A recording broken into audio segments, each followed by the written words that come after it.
back to the USSR News. Today, our top story is the rising power of Lenin. That's right. With the revolutionary effort sweeping through Russia, Lenin has been leading the Bolsheviks and has become known as the father of the revolution. Oh, wrong picture. His famous slogan has become peace, land, and bread, or what we like to call it, hard work, starvation, and hopelessness. Gotcha. He ordered the distribution.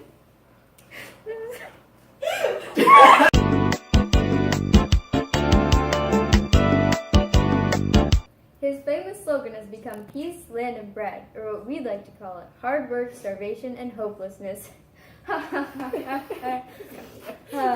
He ordered the distribution of farmland among peasants, gave control of factories to workers, and signed a truce with Germany to achieve peace. And that's not all, folks. This is just during the revolution. As it came to an end, he developed the new economic policy, or NEP for short, which is a big change from his original plans for a state-controlled economy. With the NEP, peasants can sell their surplus crops instead of giving them to the government. The government kept control of major industries, banks, and means of communication, though but allowed small factories, businesses, and farms run under private owners. Also, with Lenin's overwhelming power and deep devotion to communism, he was able to establish a new form of government called the Union of Soviet Socialist Republics, or USSR, to help keep away nationalistic threats to society.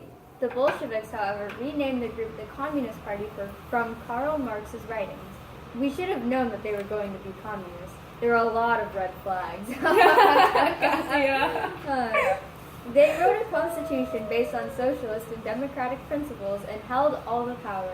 Lenin established a dictatorship of the party, not of the workers, like Marx had promoted. 2 years before this, though, he had suffered a stroke that, despite his initial recovery, would lead to his death. When people first learned of his stroke, members of the Communist Party began competing for his position. Stalin was a main contender. Lenin did not trust him, though. Shortly before his death, he wrote, "Comrade Stalin has concentrated enormous power in his hands, and I am not sure he always knows how to use that power with sufficient cause." Unfortunately, despite this, he still became the new commander of the Communist Party shortly after Lenin's death in 1924. Now moving on to Alex with the weather. Alexander Brown reporting from beautiful Russia.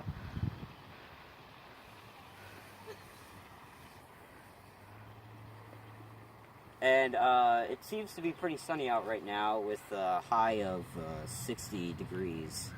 So yeah, that's pretty good. It's good Russian weather. But enough about that. I'm standing where Lenin and the Bolsheviks gained control of the Petrograd Soviet, as well as the Soviets in other major Russian cities. By the end of 1917, people in the cities were rallying to the call, all power to the Soviets. Lenin's slogan, peace, land, and bread, gained widespread appeal. Lenin decided to take action. Has the Great War been bringing you down?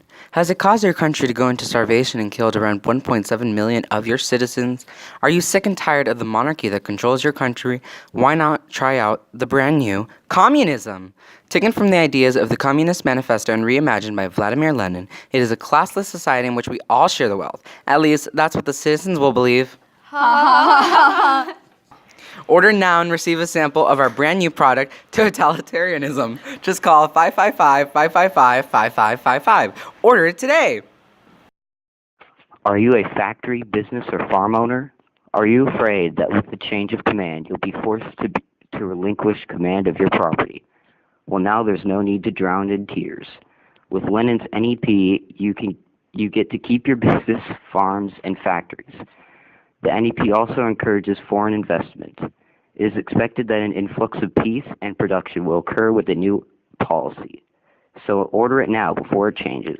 To order, send a letter to 555 L Street, USSR.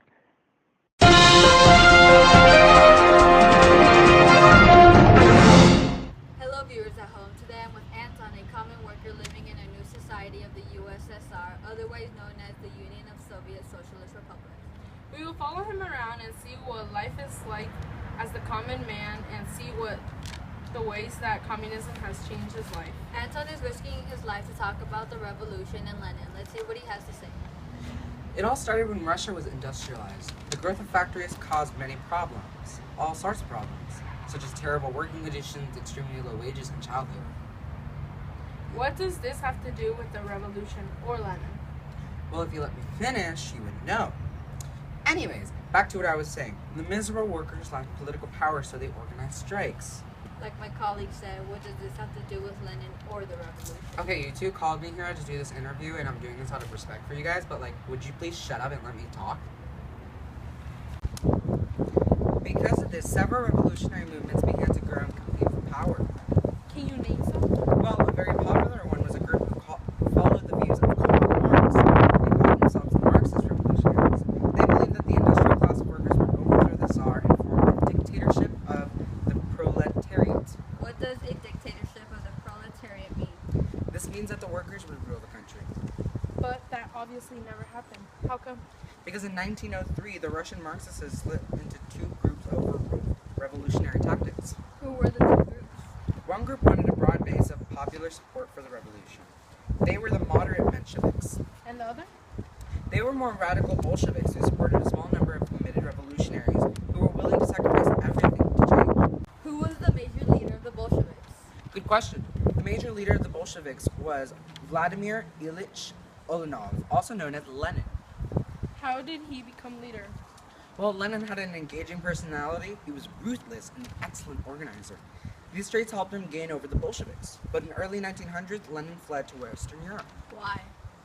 Lenin fled to avoid Tsar arrest by the Tsarist regime. He still maintained contact with other Bolsheviks though. When did Lenin return to Russia? Lenin came back to Russia after being gone for many years and reached Petrograd in April 1917 during the Great War. Why did Lenin return? The Germans arranged Lenin's return because they believed that Lenin and his Bolshevik supporters would stir unrest in Russia and hurt the Russian effort against Germany. What happened after Lenin returned? While Lenin and the Bolsheviks gained control of the Petrograd Soviet and other Soviets in major cities in Russia. What happened in November 1917? Armed factory workers calling themselves the Bolshevik Red Guards stormed the Winter Palace in Petrograd. What did the Bolsheviks Red Guards do? They took over government offices and arrested leaders of the provisional government. What did Lenin do after the takeover? Lenin ordered that all farmland to be distributed among the peasants. He and the Bolsheviks gave control of the factories to the workers like me. What about the Bolsheviks government? The government signed a truce with Germany to stop all the fighting and begin peace talks. When was the treaty signed and what were the outcomes? Russia and Germany signed the Treaty of Brest-Litovsk in March 1918. Russia surrendered a large part of its territory to Germany and its allies. What about the people of Russia? The terms of the treaty humiliated Russia and triggered widespread anger among many Russians like me. What did Lenin do? Lenin and Bolshevik leaders saw nationalism as a threat to unity and party loyalty. So, Lenin organized Russia into several self-governing republics under the central government. In 1922, Russia was named the Union of Soviet Socialist Republics. Why the Union of Soviet Socialist Republics? In honor of the councils that helped launch the Bolshevik Revolution. How has this affected you personally? Both good and bad. Of course, this took out the Tsars in charge of their country, and it stopped our involvement in the Great War. But this has caused a lot of consequences. For one, we have less rights. There's a large censorship in newspapers and art. We all are in fear of what might happen to us if we say anything against the government. Just last week, my uncle was taken by men in black, and no one's seen him since. And that has happened all over the country. I'm scared for my life. But in the same way, I have gotten more education. My wife can now work in factories with me, and we can have more money. But it is a very difficult time. Thank you, Anton, for taking your time and being so brave to come talk to us. I just want the public to be informed of what's happening in Russia. Once again, thank you.